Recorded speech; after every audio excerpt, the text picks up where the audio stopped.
in the way he phrased the question in the ISA before, that was sort of the heyday. That was really the height for Cadbury. And I was also doing other books. You know, as time went on, and after we got further away from the Velvet Revolution, you know, interest in Czech literature went down, and you know, it became really harder and harder. And I published some incredible works. I mean, the great thing about publishing literature and translation is that you can publish really the best literature, really great world literature, and which is very hard to do with American writers because the big houses are all competing for them. One of the things, just I suppose give a little background, when you're publishing literature and translation, one of the reasons why you don't see a lot of it is two. One is that it costs more to publish because you have to pay a translator and an author. And two, when you publish books, you don't, especially literature, you don't make most of your money from selling books. You make it from selling rights. And when you publish a work in translation, you don't have many rights to sell because one of the main rights is foreign language rights. So you don't have that because you don't have the rights to the original. You don't have film rights. You might have paperback rights, but it's almost impossible to sell paperback rights in foreign literature unless, you know, something amazing. So those are all the areas you make money in. So it's really very, very hard to even break even on literature translation. You have the wonderful side is you can publish great works and you get to work with wonderful translators.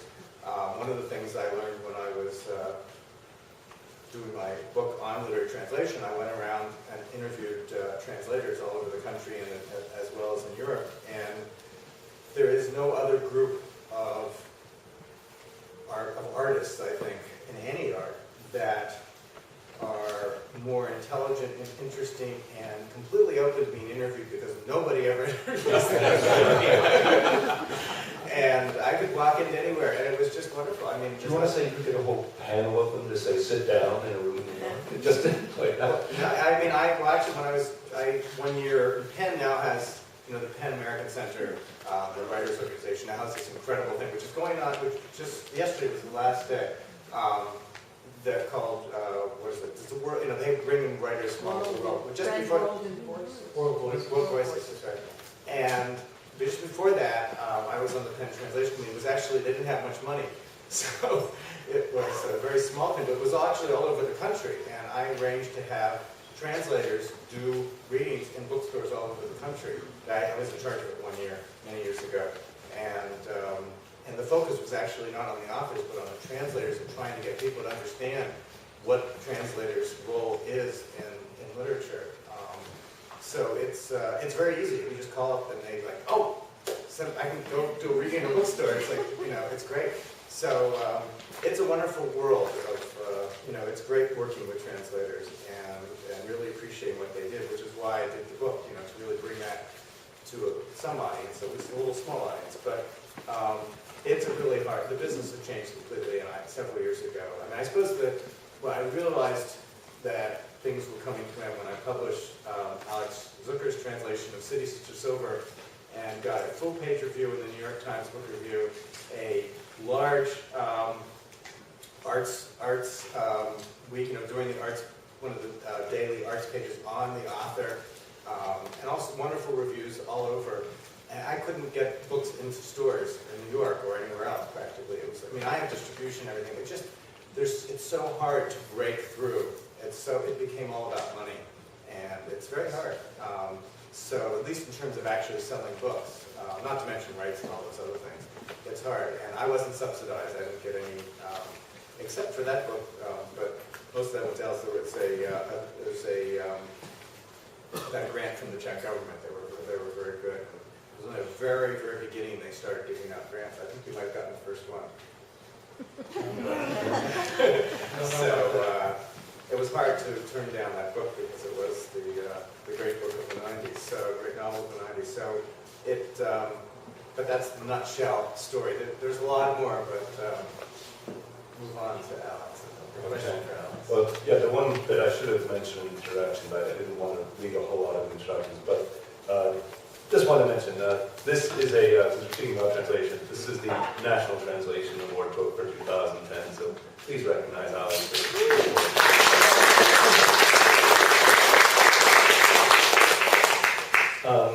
The question I have for Alex pertains to these books on the table here. Which will be for sale afterwards. Heavily discounted. There's only 5 copies of 3 of them for one, but I wanted to make sure they were available. I was realizing I teach every 2 years a survey of post-war Czech literature. It's the successor course to a course I took with Peter Kusi once upon a time, and I've tried to bring the syllabus into the 21st century to include works written since '89, and I realized that all the information, the whole impression that the English-speaking world can get about what's been happening in Czech literature and what is going to continue happening in Czech literature depends an awful lot on what Czech books get translated by Alex and the handful of other translators who translate younger and middle-aged Czech authors into English. So I was curious to hear Alex speak about how he decides what books he's going to translate, whether the choice is his own or whether it's a publishing house's choice or some other entity that is deciding what works of contemporary Czech literature make it into English. Yeah. Well, I think there was an earlier version of this panel where it was being billed as translators talking about their amusing escapades translating literature, and I was like, this is not an amusing question, but it is very interesting, and I told Chris I was really glad that he asked it, because this is this seamy underbelly of the literary publishing world and literary translation, which is that economics,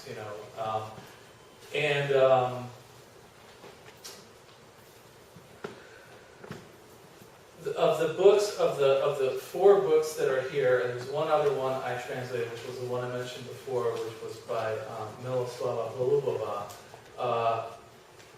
One of them I personally sold, and the other ones were initiated by other people.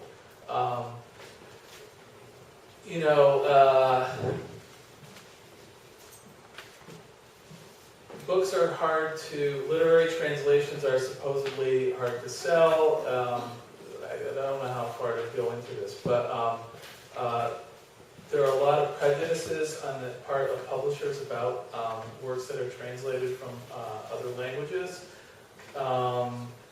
But I think that, I will say that as a translator, I do feel a responsibility about, I see translating as a service. I see it as a service to the author first, to the reader, because I'm making something available to readers that wouldn't be available otherwise, and I guess maybe to literature, but I think of it more in terms of readers and authors, because, personally, given the amount of time it takes to translate a book, I would rather not translate a book that I don't absolutely love. But I have translated books that I don't love. I've mentioned one of them, but that wasn't, really for publication. But the fact is that you can go back down the chain. I mean, you can't have. I can't make the decision to translate something unless I know Czech, and I can't know Czech unless there's a place to study Czech. So, how far back do you want to go on the chain of responsibility? And the Czech Republic, I think, does a decent job of supporting Czech literature and translation. I think right now there are about 2 or 3 books a year that come out in English translated from Czech, and I think those books are supported all in some way financially by the Czech Ministry of Culture. But, if nobody knows Czech, then nobody can translate. And the way that people learn languages when they're coming from small countries like the Czech Republic, which is 10 million people, is there has to be somebody teaching Czech. And those positions have to be funded. And I think, you know, and then we're getting into an area which I don't know, which is teaching of foreign languages, but I suspect that like publishing of foreign works and translation, those positions, you know, the longer lasting ones are ones that have been subsidized by the countries. So, you know, if we went back down the chain, you could say how many books are translated from Czech into English depends on what sort of commitment the Czech government and Czech Republic wants to make to people learning Czech who can translate the books into English. I mean, so having said that, and I would say that Sestra, or as what we called it in English, City Sister Silver, was a book that I read, and well, actually, I have to say, I committed to translating it even before I had read it, because I knew the author. I translated a long short story of his called A Trip to the Train Station, which actually has just been reissued in a Czech-English bilingual version in Prague. And in Arabic. And in Arabic. That's another story. But and I'd done some of his poems, and I was very good friends with him, and I just knew that I wanted to do it, and I had no idea what I was getting myself into. But then with All This Belongs to Me, again, I knew the author, Petra Hulova, and I read the book, and I liked it, but I did not actually make the sale because she, as well as Joachim Topol, and actually this author as well, all happen to have an agent and who handles their foreign rights. And actually, no, he's not Joachim's agent. I take that back. And so this man, his name is Edgar de Bruin, and he is a translator into Dutch from Czech, and he also serves as agent for a number of Czech authors. And he sold the rights for that book as he did for the Ožedník. So the Hulova is published by Northwestern University Press. These two Ožedník novels are published by Dalkey Archive. And those were all, the Hulova was kind of, Edgar told me he was offering the book to Northwestern, asked me if I was interested. I said definitely, for sure. And then these other two, I was basically offered the job. So I did not choose them. And really the first time I took translations, not because I was in love with the book, but because I wanted to do work and I thought it would be a good translation job to do. Because I like Dalkey Archive Press a lot, though. I really believe in them as a publishing house. And they're one of the few publishing houses in this country that's committed to literature and translation in a long-term way.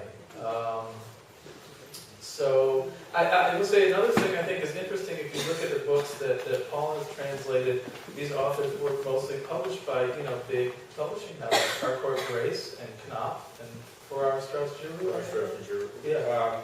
Or no? Probably. Yeah. And these books... Favor, you know, I mean, big guns, you know, yeah, so... There were always sort of 3 country locations. There was, you know, Canada, U.S., and Great Britain all at the same time. So there were like international publications. Right. So, you know, very different. I mean, my impression is that there's actually maybe more opportunity to get translations published, but maybe for less money or less publicity because there are more publishing houses. I mean, I think literary translation has exploded in the last 10 years as far as how much coverage it gets, and a lot of it has to do with websites and so on. But,